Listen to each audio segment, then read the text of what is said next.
Welcome to the Florida Bar Podcast, where we highlight the latest trends in law office and legal practice management to help you run your firm. Brought to you by the Florida Bar's Practice Resource Center. You're listening to Legal Talk Network.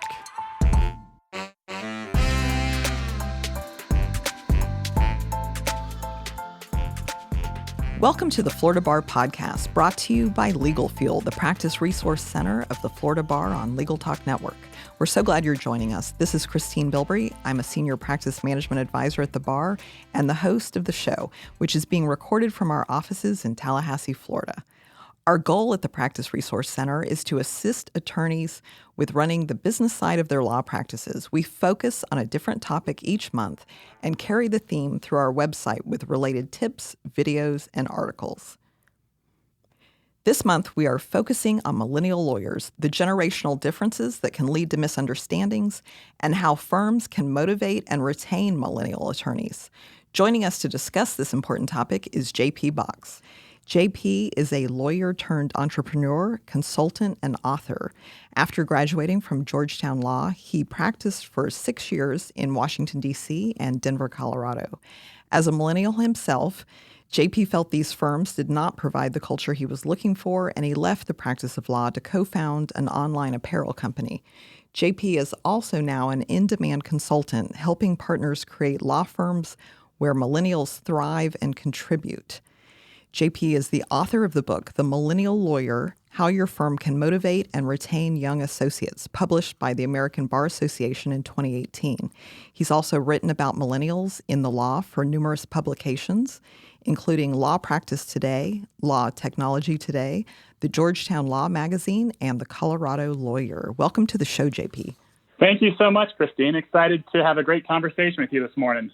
So, JP, tell our listeners a little bit about yourself and what led you to consulting for law firms on the topic of millennials. Sure. My career path is somewhat unconventional, but in a lot of ways it actually shares a lot of commonalities with millennials in the law and across other professions.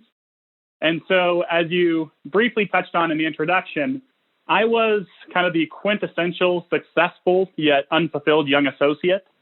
And I started my career for a big firm in D.C. where when I joined, I thought I'd be a partner someday and would be there for the foreseeable future.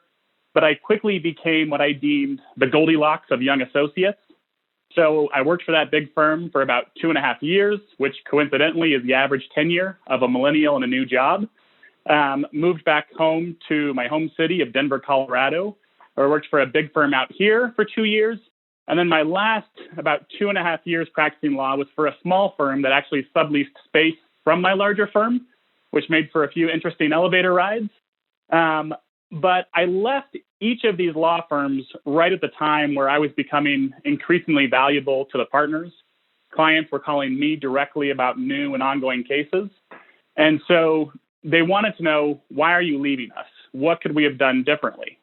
And at the time, I really didn't have a good answer to those questions. I just knew that my journey did not end at that particular law firm. And so as you touched upon, I went into an entirely different direction. I co-founded a merino wool kids apparel company that I continue to run today with my wife. But I was still plagued by those questions because I wanted to answer for myself as much as for those partners. Why did I dedicate 10 years of my life to going to law school, practicing as a lawyer, and ultimately not find the right niche?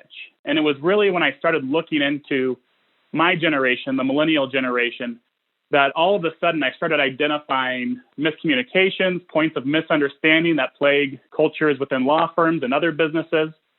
And importantly, since I lived the life of a young associate and I could throw myself into the academic research, into consulting studies, I was able to formulate what I believe is an optimistic vision of what the future of law can look like and eradicate some of those points of misunderstanding, miscommunication that ultimately leads a lot of young folks out of the profession or causes the career-changing, job-hopping ways that we see, and also saps law firms of their full productivity because they don't have that buy-in from the youngest generation of lawyers. Mm-hmm. And so that realization led me on the path to start this consulting practice, working with law firms. How do we start to reverse these trends that we're seeing? Love that. And so There are obviously some generational distinctions that affect the dynamics within multi-generational law firms. And so in order to help our listeners understand the millennial mindset, can you start by discussing some of the common perceptions or misconceptions that are frequently attributed to millennials in the workplace, kind of the Gen Xer boomer view of millennials?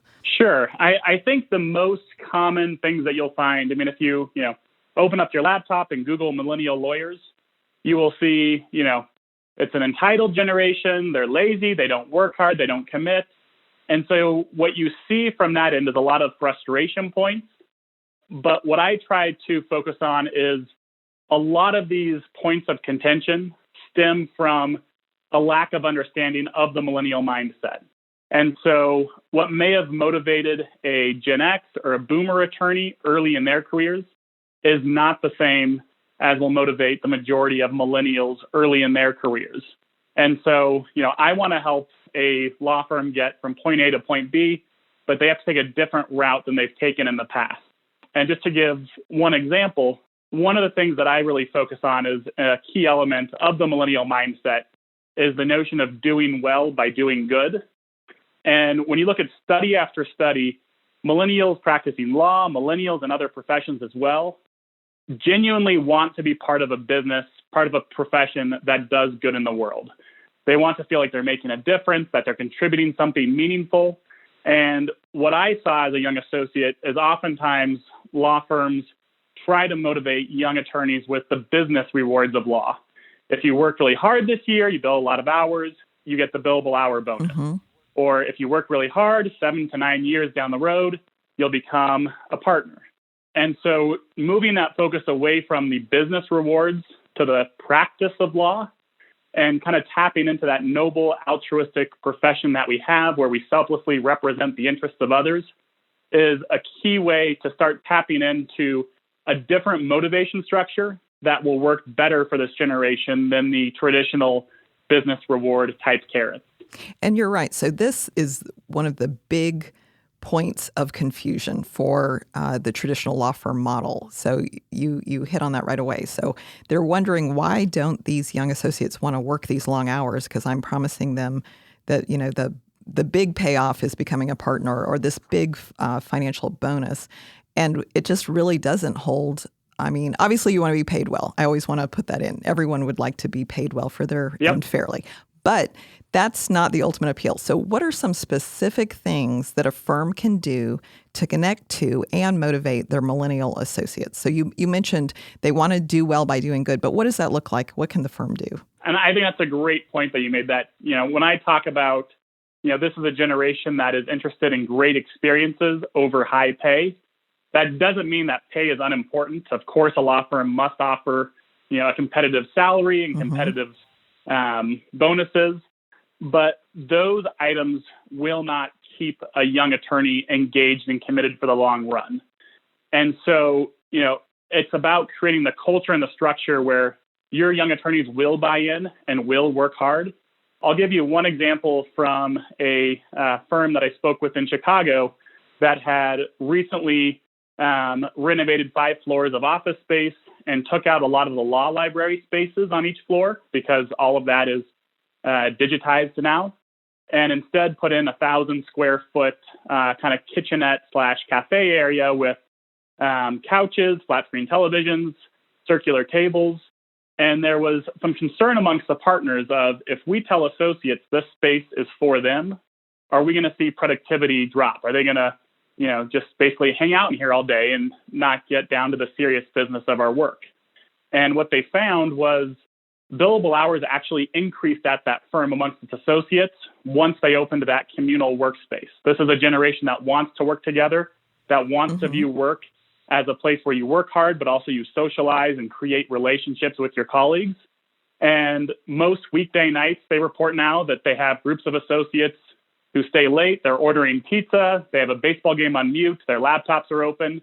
And they're blending that distinction between work and life and creating a culture where these young folks now want to be at the office. They want to work hard. And so oftentimes it's, I tell law firms, this isn't just about let's be nice to millennials. but let's figure out a way that they're going to be comfortable and motivated and ready to work hard for you. And you're probably freaking out some of our older attorneys right now because they, and I include my husband in this, he really likes the cherry wood and the books, even though he's all Westlaw. But there's a whole tradition of the way it should look. It's a setting. And so what you're describing looks, in my mind, like a tech startup that you see on, in movies and shows where there's a lot of ping pong tables and, a basketball hoop or something. And attorneys can't even begin to wrap their minds around that, if that's what you're talking about. But you're right, because they want to work together. And one of the real problems that even older lawyers talk about is there's a loneliness to law. So how are you being mentored? How are you learning from these older attorneys if they're away in their offices? So I like that. You've got to tie it into the bottom line. So you're saying they actually are billing more. What about when you say they're staying later and ordering pizzas? So are you talking about they should have some flex time outside the traditional 9 to 5 workday? Yes, exactly. And just to take a step backwards, I completely understand the position of an attorney like your husband who is very comfortable with doing research in the books and is comfortable with the four walls of his individual office. And so I don't advocate, I had a partner once tell me, I've been I've been very successful. I've done this for 30 years. I have 2 kids in college now. That's why I work hard every day, because I want to provide tuition for them and I want to retire myself someday. Why should I change the way I practice or what my motivation is? And my response was, you don't have to change a thing about what you do. It is serving you very well. But if you want to have that same sense of motivation for your younger attorneys, you're going to have to figure out to do it in a slightly different way than what you were comfortable with in an early part of your career. And so we can have these parallel tracks. Some folks, even millennials, will want to work quietly in their office and not be in a communal setting. And so my goal is not, let's make the boomer uncomfortable now, but let's have everybody figure out a way that works well for them. And to your point of mentorship, this is one of the key elements that millennials really seek in the office. That, yes, we need, they do want some autonomy in setting their work location and hours, and we can get into that. But they also are a generation that doesn't want true freedom at the office. They don't want to be independent. They want to have, I liken it to, going bowling, having bumper lanes down the alley. They need guidance from a benevolent mentor. And it's actually a generation that from childhood has had coaches and teachers and parents give them ongoing feedback and critique their performances. And so in a lot of ways, they are programmed to be mentored. And that is a key element to keep a young person tethered and feeling productive at the office, is having that mentor who can tell them, this is what we need to do to help you in your career path. Let's get to know you and really bring you along and give you that sense of connection to somebody who's had more experience in your office. And so that touches on a point that's a negative perception of millennials, that they always want a pat on the back, that whole, here's your participation trophy that people bristle at. But it's very specific that what you're looking for as, and I don't think this is just millennials, but I just think it's a kind of a paradigm shift that everybody wants feedback. Everyone wants to be told, you're doing a good job, let's work on this part. And it's so productive for everyone in the workplace.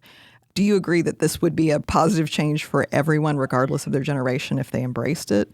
Absolutely. And I've talked with older attorneys who have told me, when I joined the profession, it was sink or swim. But they realize, it's not good that a certain number of folks drown in that process, that, all of us do want to have that, institutional mentorship built in to help guide us. And I will say with, the millennial generation, they are, it's the most highly educated and in certain ways most groomed generation in history. And so there is this crisis of confidence that can occur when a mentor, comes down on them hard about, you've done, this brief here missed the mark for all these reasons, or your first deposition was a nightmare because, you didn't get the key testimony we actually wanted for our client. And so one thing that I try to, I'm hesitant to coach a generation out of something, But one thing that I think is important for a mentor to help a young attorney understand is that being praiseworthy does not mean being perfect. That as young lawyers, we are going to make mistakes. Every young lawyer does. Your 10th deposition will be innumerably better than your first. Your 10th trial will be a lot smoother than your first trial. And so helping them understand that, listen, I am going to critique your work. Just because you are perfect, just because you don't get a gold star for everything, doesn't mean that you're not growing as an attorney and learning valuable lessons along the way. And so, allowing the young folks to know that, if I'm critiquing your work, it's because I believe in you, it's because I care about your path, and this is a normal aspect of becoming a fully functioning attorney, is taking on some criticism, adjusting our output. And, a big thing that's helpful for young attorneys is even sharing a personal story from, if it's a Gen X or Boomer attorney. The first time, I tried to admit a piece of evidence in trial, the judge ran me through this horrible process and I was sweating buckets up there. And I eventually got it in, but man, that was a scary process.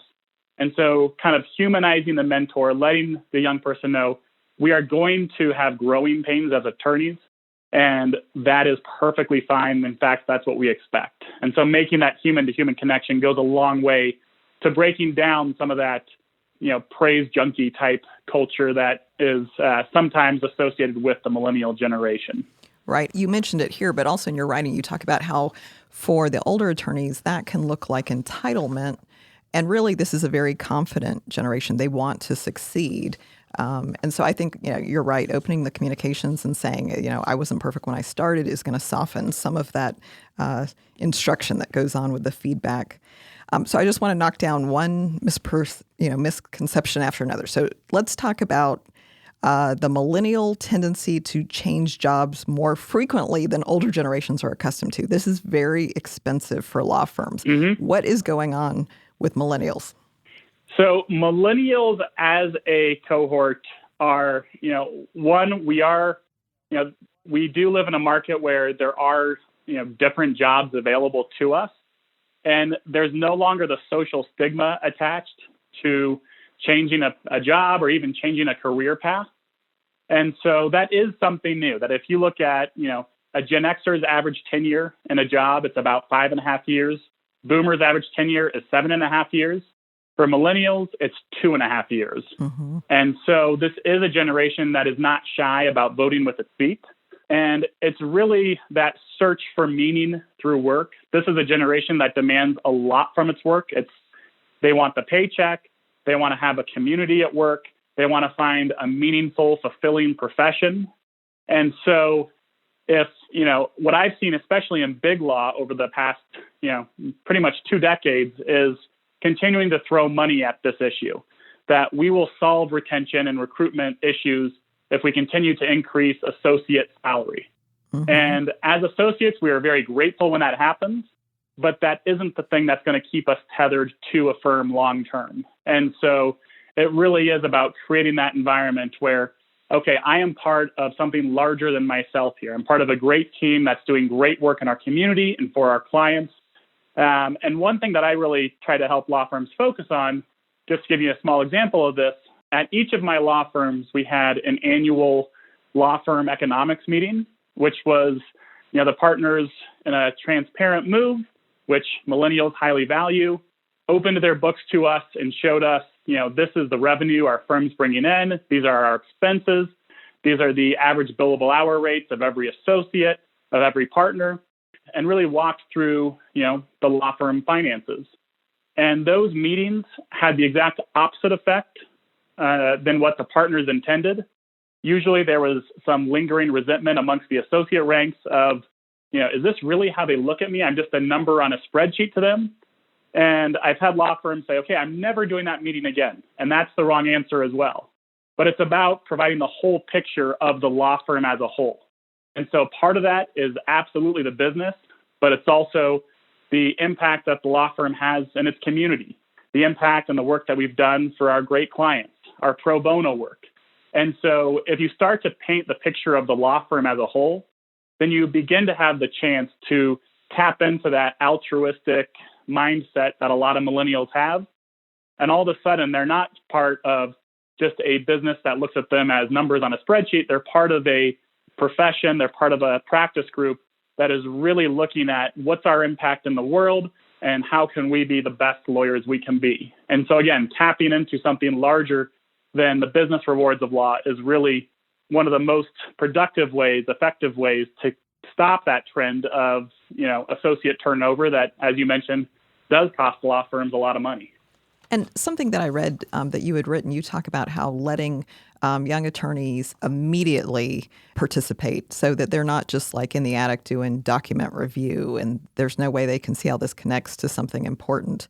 Is that something that you think would have kept you at one of your firms if you had been told the why of how this was impacting people's lives or that it was doing something, something for the greater good? When you think back about them asking you, why are you leaving? Is that something that would have changed your mind? Yeah, I think that would go a long way. And I'm very happy where my path has led me. But if I put myself back into, my associate days, I saw a mixture of partners who understood that and partners who had the more of the mindset, pay your dues, you'll do interesting work down the road. So on the good side of it, I had one partner tell me, JP, I like my job, but I like it even better when you can do it for me. And I loved working for him. He was always pushing me to take on more responsibility than I would even feel comfortable doing. But he was there mentoring me and guiding me. But I think in a lot of ways, in certain ways, he was the aberration of my career. But I think it's two things. It's one, it's doing interesting work, whether it's through, allowing associates to take on a pro bono client or whether it's through training, through, different, mock trials, that kind of stuff. But also it's about creating ways for associates to start being part of the direction of a law firm from an early age. And so, one firm that I worked with launched a senior associate program where, associates who are in their 4th through 8th years can be on this senior associate track where they can sit in on certain partner level meetings and they can start to have, it's almost like a partner in training type program, but they can start to be involved in the direction of the law firm. How are we going to, where do we want to recruit? How do we want to grow as a firm? What practice areas are most important to us? And bringing associates into that discussion at an early point, I think is another very effective way of, rather than trying to fight the confidence that this generation comes into the workplace with, figuring out a creative way to harness it for the betterment of the law firm and ultimately to keep your top performing associates employed and engaged for the long run. I like that. So getting them invested early in the actual work is very important. So the buy-in. A traditional law firm is going to have a very vertical hierarchy. Everything is done you're talking about, like it's not transparent. The decisions are made up high. And millennials will say that they favor a flat or horizontal hierarchy. What could that look like in a law firm? If I'm a senior partner and you're trying to explain that to me, what do you mean? Sure. And that is a great point. And this is a generation that looks at things, as you said, horizontally for a couple of reasons. One is, this is the most diverse generation in history. They've been able to be citizens of the world in ways that previous generations simply could not through technology. And secondly, it's also a generation that grew up enjoying peer-like relationships with a lot of parents, coaches, and teachers. One thought exercise that I have, especially boomer attorneys do is think about how many decisions you made with your parents when you were young and how many decisions your kids now make with you.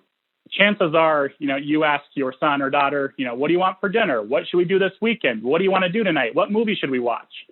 And so over and over, it's really making them part of the decision-making process.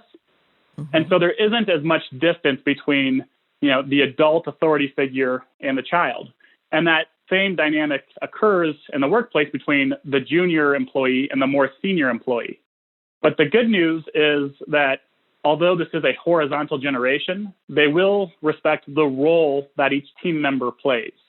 And so one of the things I try to help folks understand is you should focus on the role that you play as a senior partner, for example, instead of the title. So a Gen X or boomer attorney will see senior partner on the door and will understand, that title carries a lot of status and a lot of weight. A younger associate who's less impressed with titles won't have that same reverence for the title by itself, but they will respect and understand the role that a senior partner plays. And so taking that extra moment to, just as there's 5 players on a basketball court and they have to work together well and they all have different roles, we have, 5 people working on this case together. We have the senior partner who's managing the client's expectations and is mentoring young attorneys and is being a great attorney in his or her own right. We have, the paralegal who is keeping us organized and keeping us on task. We have the junior associate. We may have a senior associate, and is really focusing on what role does each person have to play to make this a successful outcome for our client, more so than you shall respect the more senior folks because they have a more senior title. That resonates less well with this generation. I understand. That makes a lot of sense. Can you talk about the what you call, and I think pops up a lot more now, work-life blend? The old way was work hard, play hard, and then we were all about work-life balance, but those were two things that were really diametrically opposed, pulling at each other, this balance that we could never find in our lives. What does the ultimate work-life blend look like for a millennial attorney? Yeah, that's a good way that you put it, about having these things in opposition to each other. And so kind of taking a step back, work-life balance became the rallying cry of Gen X about 20 years ago. And if you look at studies of lawyers and their satisfaction with their jobs, despite 2 decades of very well-intentioned, very thoughtful work-life balance initiatives, lawyers are not appreciably happier in their jobs. And so I think a big part of this is millennials, but I would also argue a lot of folks from Gen X and the boomer generation are not truly comfortable, when you step back and think about it, of balancing work against life, as if these two are diametrically opposed concepts. And you're trying to get balance in each. But I think that shortchanges work and life. To a young person, work should be an interesting, enhancing aspect of life. And so you no longer have this tension between this is what I do, this is what I want to achieve professionally, and this is what I want to achieve in life. Your profession is an important part of your life. And as part of that, we're moving away from the notion of, this is a 9-to-5 workday, or for lawyers, 8 to 7, because the reality is our clients expect us to be, accessible, almost 24/7. If they have an emergency that arises, they expect us to jump on it for them. And as a true counselor, that's what we have to do. But at the same time, it's building in time for a young person to organize their life, including work, in a way that makes sense. And so, for some of us, I'm a morning person. I'm my most productive in the first 4 or 5 hours of the day. But after 5 p.m., my brain just starts to turn off. And I know that I'm working very much less productively at that time. Other folks I worked with a partner who she did her best work at midnight, and that's great for her. But it's about figuring out, okay, when and where am I most productive, and how do we start to organize our lives around those principles, rather than this notion of, when you're at your desk from 9 to 5 or 8 to 7, and then, as client emergencies pop up, maybe we bring you back here later. But it's really about, figuring out systems to begin trusting your high-performing associates to organize their lives in a way that makes sense. And to give an example of this, I was speaking with a HR professional from a firm in New York, and he came from the world of consulting, worked for a big consulting firm. And one of the things that they did at his consulting firm, when a new client came on board, let's say they brought 4 people on to take care of that client, the first thing they would do internally was create a schedule of what every person does outside of work. And so, Susan may walk her dog from 7 to 8 in the morning. Jerry may do a master's swimming program from 5 to 6 every day. And they built out this schedule that had the things they wanted to do at work, but also outside of work. And by overlaying that schedule, they could create essentially seamless coverage for the client for about 12 to 16 hours per day, where there was at least somebody there who would be accessible. And he's trying to bring that model to his law firm in New York because people work better, people are more productive when they have the outlet for those important things outside of work. And as lawyers, sometimes we are so singular focused on what we're doing for our clients that we're missing out on opportunities to refresh ourselves and to really have that productivity boost by, not only taking care of our work responsibilities, but also the things that make us feel tethered to our communities, that invigorate us and allow us to do better work when we turn back towards it. So it's about, trying to blur the distinction between work and life in a way that actually allows us to be more productive workers in the long run. It's funny that sounds so radical, and yet it's so simple. What are some important things that are going on in your life that you would like to make work so that we're all here, at our best? And the fact that it seems radical to ask people about their outside lives is a little bit sad. I hope we're moving towards that. That sounds wonderful and refreshing.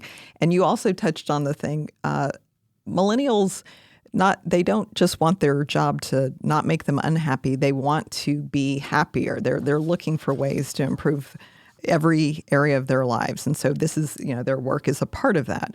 And at the Florida Bar podcast, we've done quite a few shows on mental health because the grim statistics, we all know that there is a real mental health crisis that exists in the legal profession. And I feel like this is an in for firms that are going to be resistant to some change that could help, because I want you to talk about some of the things that millennials are seeking from their work. You've already touched on a lot of them, but if we addressed it, it would help everyone's mental health. I don't think that older attorneys even expect that is something that work would bring them. They do see it as a means to an end, a bigger paycheck. So you talk about the bottom line. When you're consulting, have you talked about this is in fact going to make the mood of your law firm, the happiness, the mental health level better for everyone that exists in this law firm? Yes, I think that's such a great point. And I listened to another episode of yours with Anne Bradford and loved her. Yes, that's one of my favorites. Mine as well. And loved her application of positive psychology to the law firm. Because a lot of what we do, we are trained issue spotters. Whether you're doing transactional law or whether you're a trial attorney, you are trying to spot all the landmines before they potentially blow up. And so that does take a toll on us as human beings, always searching out the negative and trying to figure out how do we stop this from happening. If there's a worst case scenario in this, very amicable deal between two companies, but we're still looking at, okay, in this contract, what are the areas that we have to watch out for? And so bringing that positivity to the law firm, I think, is even more important than a lot of other businesses that don't have that issue spotting mentality as part of their underpinning. And so as a part of that, it's something that I think, we all went to law school, a lot of us, because we look at the law as this, altruistic measure of contributing to society, that at our best, we are true counselors for our clients, and we selflessly represent another's interest. And tapping back into that for law firm culture writ large, I think is incredibly important. And I see things like, billable hours, which started off as a transparency mechanism to show clients how hard we work for them and to kind of peel back the curtains of, this is what we're doing for you. This is a measure of the great work we're doing for you, has over time morphed into the, kind of the motivation structure for why we do the work we do. And so I think, as a profession, we have to take a step back and kind of return to our roots in certain ways to bring that positivity into the culture. And I'll also say, I sometimes get the question of, well, who are millennials to be making all these demands upon the law firm culture? And the answer is, in 2019, this year, they became the largest component of lawyers in the U.S. They became the largest component of the U.S. workforce 3 years earlier in 2016. And Thomson Reuters estimates that by 2025, so just 6 years from now, they will hit 50% of all lawyers. And so when I'm talking to law firms, it's, this isn't just a luxury trying to understand, how can we motivate millennials? I truly believe that the law firms that are going to be successful over the next decade will be those that begin to understand and tap into how do we get the most out of this admittedly challenging young workforce. And there are ways to tap into that motivation. The notion of doing well by doing good is a big part of it. And also, creating that teamwork atmosphere where folks are working together. Talking about mental health, UCLA released a study last year that deemed our profession the loneliest in America. That lawyers outpaced other professions with affirmative responses to questions such as, I feel as if I have nobody to talk to. I feel as if nobody truly understands me, which for me is insane for a profession built upon the promise of partnership. So I think a lot of what ails our profession as a whole can be remedied by tapping back into the roots of who we are and what we do and really reclaiming the noble practice of law, not just for young attorneys, but for everybody who works at a law firm. That's beautiful. I love that. So many of my questions were about the differences between the generations. And I think that what you've talked about, when you get down to the why, so much of that falls away, that really these generations started out wanting the same things. I think that the older generations felt like they had to accept the status quo. And I think it's a wonderful change that's going to start to force the law firms to change to the betterment of everyone inside the culture. So thank you for that. It looks like we've reached the end of our program. Thank you, JP Box, for joining us today. Thank you so much, Christine. I really enjoyed talking with you today. I did as well. And if our listeners have questions for you, can they find you on social media or how can they reach you? Yes. JP_millennial is my Twitter handle. And my website is jpboxjr.com. Great. Thank you. And I encourage people to reach out. It's a very easy read, The Millennial Lawyer, that you can get through the ABA website, JP's book. So if you like what you heard today, please rate us an Apple Podcast. Join us next time for another episode of the Florida Bar Podcast, brought to you by Legal Fuel, the practice resource center of the Florida Bar on Legal Talk Network. I'm Christine Bilbrey. Until next time, thank you for listening. Thanks for listening to the Florida Bar Podcast, brought to you by the Florida Bar's Practice Resource Center and produced by the broadcast professionals at Legal Talk Network. If you'd like more information about today's show, please visit LegalTalkNetwork.com, subscribe via iTunes, Google Podcasts, Spotify, and RSS. Find the Florida Bar, Legal Fuel, the Florida Bar's Practice Resource Center, and Legal Talk Network on Twitter, Facebook, Instagram, and LinkedIn. Or download the free app from Legal Talk Network in Google Play and iTunes. The views expressed by the participants of this program are their own and do not represent the views of, nor are they endorsed by, Legal Talk Network, its officers, directors, employees, agents, representatives, shareholders, and subsidiaries. None of the content should be considered legal advice. As always, consult a lawyer.